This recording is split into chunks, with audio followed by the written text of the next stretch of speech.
Viewers welcome back to my channel EaseFoodie. నేను మీ శ్రీలేఖని. So ఈరోజు అయితే నేను తిరంగా ఇడ్లీ తయారు చేయబోతున్నానండి. మనకి ఇండిపెండెన్స్ డే వస్తుంది కదా, సో అందుకని చెప్పేసి పిల్లలకి ఇష్టపడేలాగా తిరంగా ఇడ్లీ హెల్తీగా ఉండేది ట్రై చేశాను. సో అది మీకు షేర్ చేస్తున్నాను. సో ముందుగా అయితే నేను ఇడ్లీ బ్యాటర్ని నేనైతే 3 గ్లాసెస్లో ఇలాగ ఇడ్లీ బ్యాటర్ని తీసుకున్నాను. సో ఈ 3 గ్లాసెస్ ఇందులో ఏంటంటే నేను తిరంగా అన్నాను కదండి. సో ఒక దాంట్లో ఆరెంజ్, ఒక దాంట్లో గ్రీన్ వేసుకుంటాను. సో నేనైతే న్యాచురల్ కలర్సే వాడుతున్నానండి. ఆరెంజ్ కలర్ వచ్చేసి నేను క్యారెట్ జ్యూస్ చేశాను, అండ్ గ్రీన్ కలర్ వచ్చేసి స్పినాచ్ జ్యూస్ అనమాట. సో పాలకూర ఉంటుంది కదా, పాలకూరని గ్రైండ్ చేసుకొని ఇలా జ్యూస్ని ఫిల్టర్ చేసుకున్నాను. ఇప్పుడు వీటిని ఇడ్లీ బ్యాటర్స్లో ఒక్కొక్క దాంట్లో కలుపుకుంటాను. సో గ్రీన్ కలర్ మొత్తం కలుపుకున్నాక ఇలా వచ్చిందండి. ఇప్పుడు ఒక దాంట్లో ఆరెంజ్ కలర్ కలుపుకుంటున్నాను. ఆరెంజ్ అంటే క్యారెట్ జ్యూస్ కదా, క్యారెట్ జ్యూస్ వేసుకుంటున్నాను. సో అయితే మొత్తంగా కలిపేసుకున్నానండి. సో నాకైతే ఇంకొద్దిగా క్యారెట్ జ్యూస్ అయితే పట్టిందనమాట. సో అందుకే మళ్ళీ కొద్దిగా గ్రైండ్ చేసుకున్నాను. ఇందాక చూసింది 1 టీ స్పూన్ 2 టీ స్పూన్స్ అని సరిపోలేదనమాట రంగు రావడానికి. సో పాలకూరది అయితే నాకు ఎక్కువే ఉంది కాబట్టి సరిపోయింది.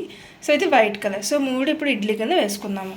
సో మీన్ వాళ్ళు అయితే నేను ఇలాగా 4 రేకులు ఉంటుంది కదండి. సో ఈ రేకుని తీసుకొని ఇడ్లీ రేకు, సో దానికైతే ఆయిల్ గ్రీస్ చేశాను బేస్న. ఇప్పుడు మనం వీటిని బ్యాటర్ని ఒక్కొక్క దాన్ని ఇందులో వేసుకుందాం. సో నేను మీన్ వాళ్ళు ఏంటంటే మనకి చక్రం ఉంటుంది కదండి. సో తిరంగాలోని చక్రం ఉంటుంది కదా, సో చక్రానికి అనేసి నేను క్యారెట్ని కట్ చేసుకుంటున్నాను. సో మరీ పెద్దగా ఉందని చెప్పి క్యారెట్ నేను ఇలా మధ్యలో మాత్రమే కట్ చేసుకుంటున్నాను. అది ఎలా కట్ చేశానో చూపిస్తున్నాను ఇప్పుడు. సో ఇలాంటి చిన్న షేపర్స్ ఉంటాయి కదా మనకి, అలా అంటే టానిక్లు కానీ దానికి కానీ వస్తుంటాయి కదా, అలాంటి దాన్ని ఒకటి తీసుకొని ఇలా మధ్యలో నొక్కున్నాను. సో నాకైతే కట్ చేస్తామండి. సో ఇది ఇలా రిమూవ్ చేసేసుకోవడమే, ఆల్రెడీ కట్ చేస్తాం కదా.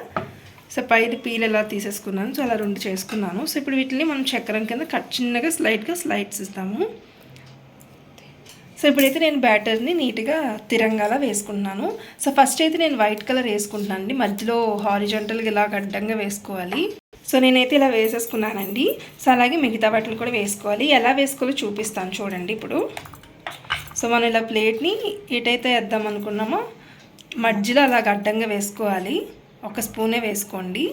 ఇలాగా వేసుకున్న తర్వాత మిగతా 2 కలర్లు కూడా వేసుకోవాలి. స్లోగా వేసుకోవాలండి. ఇలాగ స్లోగా వేసుకోవాలి మనము. అలాగే గ్రీన్ కలర్ కూడా వేసేసుకోండి. మనకి ఇప్పుడు ఇదే కష్టమైందండి, మనం నీట్గా వేసుకోవాలి. అప్పుడే మనకి ఇడ్లీ అనేది బాగా కలర్ కనిపిస్తుంది, లేకపోతే మిక్స్ అయిపోతుంటుంది అనమాట. సో ఒకవేళ మీకు వైట్ తక్కువైంది అనుకుంటే మళ్ళీ పైన వైట్ వేసుకొని అడ్జస్ట్ చేసుకోవచ్చు. నేను వీడియోలో చూపిస్తున్నాను కదా అలాగా. ఇప్పుడు దీని మీద మనం చక్రం పెడదాము. సో నేనైతే క్యారెట్ కట్ చేశాను అన్నాను కదా, సో దాన్నే చక్రం కింద పెట్టేశాను. సో మీ దగ్గర ఇంకోటి ఏమైనా ఉంటే మీకు ఏమైనా ఐడియా ఉంటే మీరు ఆ ఐడియాని నాకు తప్పకుండా కామెంట్ సెక్షన్లో. ఇలాగే మిగతా అన్నింటిని కూడా నేను పెట్టేసుకుంటాను. సో మిగతా వాటిని కూడా ఇలా ప్లేస్ చేసేసుకున్నానండి. ఇప్పుడు వాటి మీద క్యారెట్ పీసెస్ పెడుతున్నాను. సో క్యారెట్ చూపించాను కదా, క్యారెట్ పీసెస్ పెడుతున్నాను. సో ఇది మనకిది. ఇప్పుడు దీన్ని మనం కుక్ చేసుకుందాము. సో నేనైతే కుక్కర్లో పెట్టేసుకున్నానండి. సో నార్మల్ ఇడ్లీ ఎలాగైతే పెట్టుకుంటామో అలాగే పెట్టేసుకోవాలి. సో ఇప్పుడు కుక్కర్ ఫిట్ చేసుకుంటాను. భలే కలర్ఫుల్గా ఉంది కదండి. సో మీరు కూడా మీ ఇంట్లో ఇలా ట్రై చేస్తే మీ పిల్లలు తప్పకుండా తింటారండి. సో ఇప్పుడు నేనైతే హైలో పెట్టాను. సో మనకి ఆవిరి వచ్చినంత వరకు కుక్ చేసుకుంటే సరిపోతుంది. సో నాకైతే హెవీగా ఆవిరి వచ్చేసిందండి. సో ఆవిరి వచ్చింది కాబట్టి ఇంకొకసారి సిమ్లో పెట్టేసి ఆఫ్ చేసేస్తాను. సో మనకు ఆవిరి ఎక్కడ తెలుస్తుందంటే ఇక్కడ మనకి సైడ్ యాంగిల్లో చూస్తే మనకి ఆవిరి ఎక్కువ తెలుస్తుంది. సో నాకు ఇప్పుడైతే కనిపించడానికి లేదు, ఎందుకంటే బ్యాక్ సైడ్ బ్లాక్ స్క్రీన్ లేదు కాబట్టి కనిపించదు అనమాట. సో నాది ఇంకొక వీడియో ఉంటుంది ఎలా ఇడ్లీ పెట్టాలో అని చెప్పి, మేబీ ఆ లింక్ నేను డిస్క్రిప్షన్లో పెడతాను. అందులో అయితే నేను క్లియర్గా ఎక్స్ప్లెయిన్ చేశాను మనకి ఆవిరి ఎలా వస్తుంది, ఎంత వాల్యూమ్లో వస్తుంది అనేది. ఇప్పుడైతే నేను స్టవ్ ఆఫ్ చేసేసుకొని మూత తీస్తాను. సో స్టవ్ ఆఫ్ చేసిన తర్వాత వెంటనే ఓపెన్ చేయకూడదండి. కొద్దిగా ఆవిరి దిగిన తర్వాత అప్పుడు తీయాలి. వెంటనే తీయడానికి ట్రై చేస్తే ఏమవుతుందంటే మనకి కుక్కర్ ఇది అవుతుందన్నమాట. సో అందుకని ఒక 2 నిమిషాలైనా సరే వెయిట్ చేసిన తర్వాత మనం తీయాలి. మూత ఓపెన్ చేస్తున్నాను. సో చూసారు కదండి, మనకి ఇడ్లీ అయితే రెడీ అయిపోయింది.